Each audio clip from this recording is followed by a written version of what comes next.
Hello and welcome to Friday Double Bill, the show where we analyze and evaluate the latest films from Bollywood and Hollywood to help you make a more informed choice at the movies.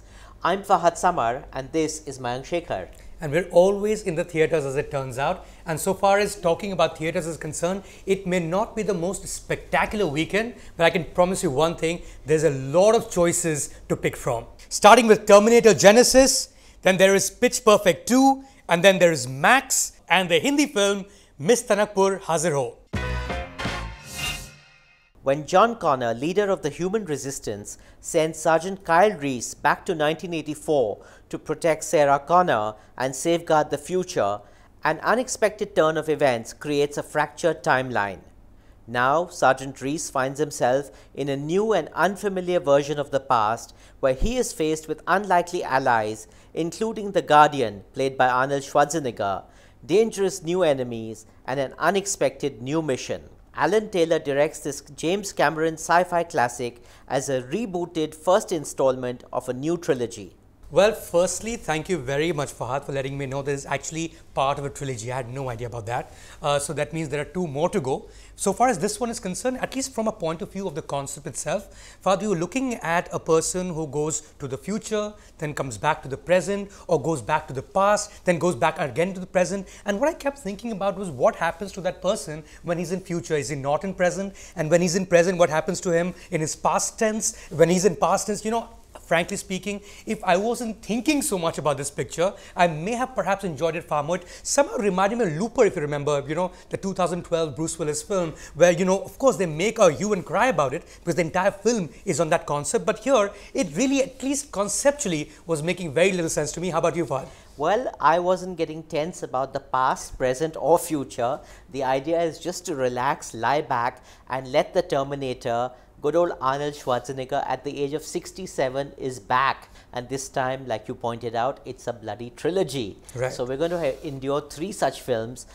This one wasn't about as bad as I expected it to be. I actually quite enjoyed the special effects. I enjoyed the thrills and chills, and of course there is the mother of dragons herself. I mean, I know you don't watch Game of Thrones, but for all the fans out there, this is, the old Khaleesi herself, Emilia Clarke, playing Sarah Connor. And this was an iconic character played and immortalized by Linda Hamilton in the Terminator 2 film particularly. And that's, pure adrenaline, this stoned woman. This is Emilia Clarke's playing the younger version of, Sarah Connor. And I think I quite enjoyed it, if for nothing else, for the promise of this, new actress and an homage to some old ones. Well, but make no mistake, Fahad, and of course the viewers, but this is, after all, an Arnold Schwarzenegger movie. Here's this guy who I find so fascinating because, started out as a bodybuilder, it became like this big rage and then, of course, became the world's, least likely actor or superstar because he really cannot act, let's be fair on that. But they also gave him roles where you don't need to. He just needs to play Arnie. And then he gets into politics, becomes a governor of no less than the world's 5th largest economy, that happens to be California, and then again back as Terminator. I think what I find most fascinating, and I don't think there is any equivalent in any pop culture as Arnie, unless you look at Hindi space and perhaps Navjot Singh Sidhu. He's also been through a lot of stuff, but nothing as compared to Terminator. You have the Terminator and you have the Turbinator. Well, so far as oh my god moments are concerned, or OMG moments in our case, I think the entire film is really made up of those moments. That's the whole point of those pictures. I think the one thing that you realize right away is the kind of precision in terms of technology that Hollywood has reached. The number of people who are working on VFX and SFX and, blowing things up. And that one shot that I remember of the Golden Gate Bridge falling and the bus going down, and you look all the way down from your 3D glass. I think it gives you a sense that they've mastered this art to a point. The number of thousands of people who are working on it round the clock, that they really need to keep rolling out movie after another. Fahad, we've been watching trailers of late, and certainly today we watched about 6 or 7 trailers of movies that really they look lovely, all right, but they roughly mean the same thing, which is a bunch of OMG moments. What do you think? Well, listen, as far as I'm concerned, T2, Terminator 2, really set the benchmark as far as iconic, video imagery is concerned, special effects are concerned. I mean, way back in 1991, they give you the liquid metal. Right. With the Terminator just being able to shift form. Now then, every ad film and, pretty much uses that whole thing of that liquid metal. Has become so iconic. It's like that Michael Jackson video of black and white where morphing was first introduced, which we saw just the other day together, sitting at a bar. And ironically, these are things which you'll never forget because they're part of our pop culture and also our movie history. This time they have particle disintegration, and you have the Terminator breaking up into tiny little particles and again reforming. So it's kind of interesting in a way. You're trying to reinvent yourself. Don't forget, this is the 5th installment in the Terminator franchise, and God knows they'll be back. Well, coming to the verdict, this is the section where we tell you whether it's a Dekho or Peko in the theatres. In certain films, and this is certainly one of those, they don't qualify as Dekho or Peko because they belong to, as we were discussing, the pop culture history or the movie history in some form or the other. I grew up in the 90s, and there's no way in hell I would have not watched this film whether anybody told me to Dekho or Peko. In fact, from that perspective, I think you must watch it in theatre for sure, and ideally, of course, in 3D. Absolutely, Mayank. Theatre में देखो, इसी हफ्ते देखो, 3D में देखो. It's not see you later Terminator, it's see you right away Terminator.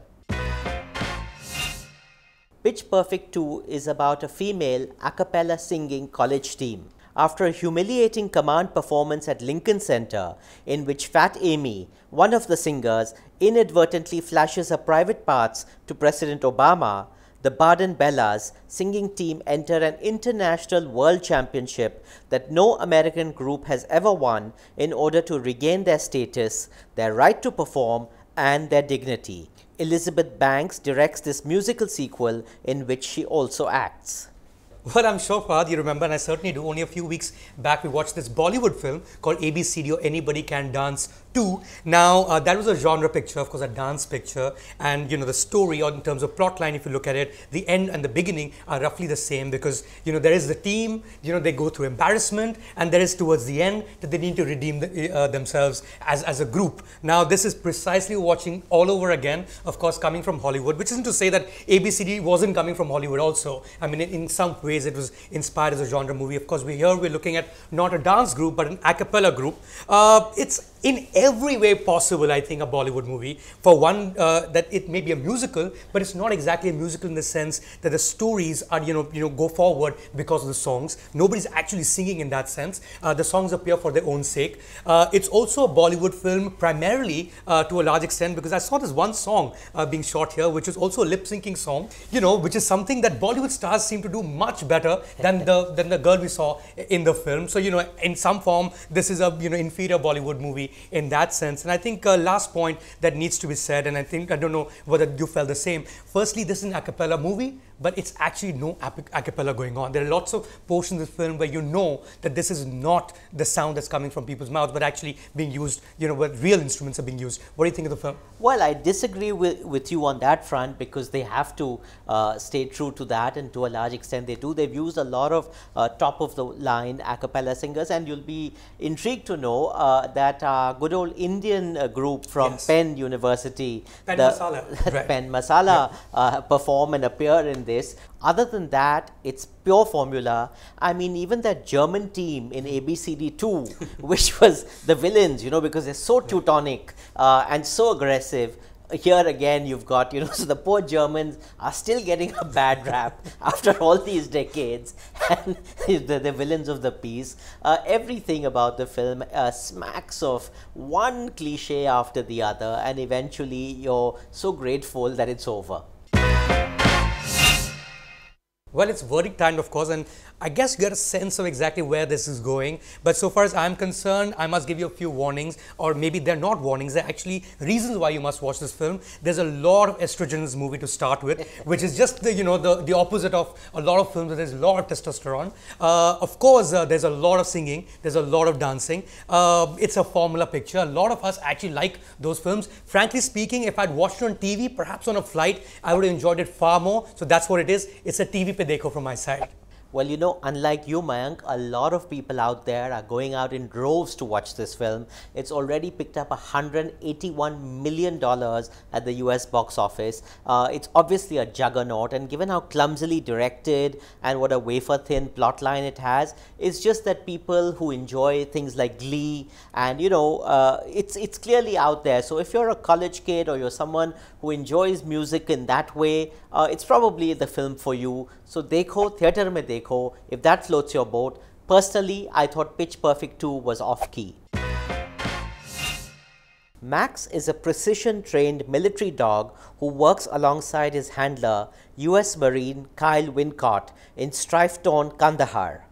After Kyle's death in Afghanistan, Max, who is suffering post-traumatic stress, is adopted by his late handler's grieving family in the US, where his close bond with the soldier's brother Justin leads to a life-altering revelation. This canine adventure is directed by Boaz Yakin. Well, Fahad, it starts out as a war film and then becomes completely a dog film. Now, I don't know if you belong to the same breed as I do, and I also don't know if we lose a lot of viewers if I say this, but I'm actually very, very indifferent towards animals in general, not just dogs. So a dog movie obviously is not something that I look out for every weekend at least, or, you know, have lots of DVDs off. So there's that genre, you know, barrier that I already face.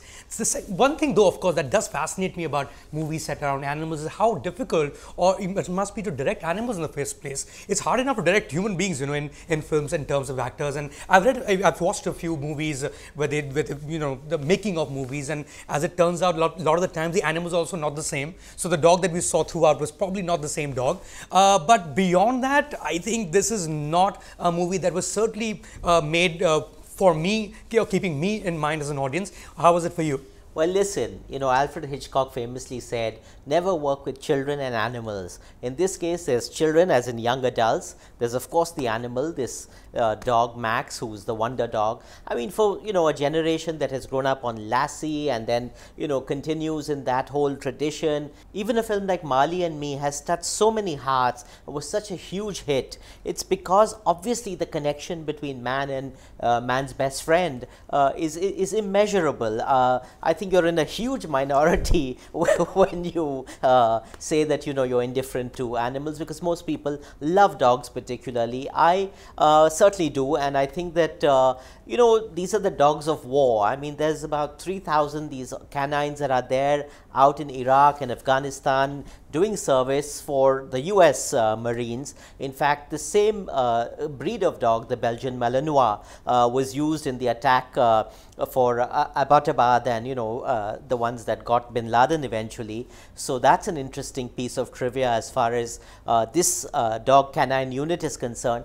But at the end of it, you know, you're so manipulated by these kind of films, and like you said, I mean, suddenly it's a war film, suddenly it's a dogs of war film, suddenly it's all about suburban kids and their little childhood crushes and all of that. I think it's a little merry mess of a film and eventually quite annoying. Well, dog lovers, you must watch this film and tell me how you felt, because so far as I'm concerned, you know, beyond the fact that it's not a genre that I am absolutely in love with, it's also a film that has probably the longest climax that I've seen in any movie, at least this year. This movie just goes on and on trying to wrap itself around its own head. Therefore, it's a peko from my side. Let's see what Fahad has to say. Well, if you've got kids and you're a dog lover, this is certainly a film for you. As far as I'm concerned, this film has a lot of bark but very little bite. Miss Tanakpur Haazir Ho, directed by first-time filmmaker Vinod Kapri, is a social and political satire set in a Haryana village. The story relates to the oldish village headman or Pradhan, whose young wife seems to be having an affair with a local young boy. The Pradhan catches them in bed together. He wants to punish the young boy, but is afraid that the whole village then would get to know about the affair. He publicly accuses the boy for having slept with his buffalo instead. The police are in on the case, and therefore the farce continues. The film features Annu Kapoor, Om Puri and Rishita Bhatt in main roles. You know, Mayank, I was convinced that the filmmakers would be wondering, मेरे भैंस को अंडा क्यों मारा? Are you going to hurl eggs at this, or are you going to give it a rollicking dekho? No, well, I think to be fair, it's, you know, the movie itself comes from a pretty strong tradition of satire, black comedy that we have, not just in Hindi films. Of course, we've had Jaane Bhi Diyaro and People Life more recently, set in a village in the case of People Life. Also in literature, you have a film like Raag Darbari, which is one of the finest, books to come out of Hindi literature, which this one seeks direct inspiration from there. So I love the genre per se. It's a political and social satire. I love some of the performances in the film. There's our man Sanjay Mishra, who's in top form these days, and of course there's Anu Kapoor and Om Puri and Rishtha Bhatt to some extent, who's not too bad herself. But I think this is a film that suffers from the tragedy of first-time filmmakers. All the foibles possible. One, I think it's far too talky. I think it needs to be shot much better. There's very little in terms of cinematic quality. The editing is quite poor, not just in the writing but also on the edit table. So by and large, it's a film that I think I personally would watch on TV, not necessarily in the theatre. Guys, that was Friday Double Bill for you. Tell us what you think of the show. Tell us what you thought of the movies. Like and share. We'll be very happy.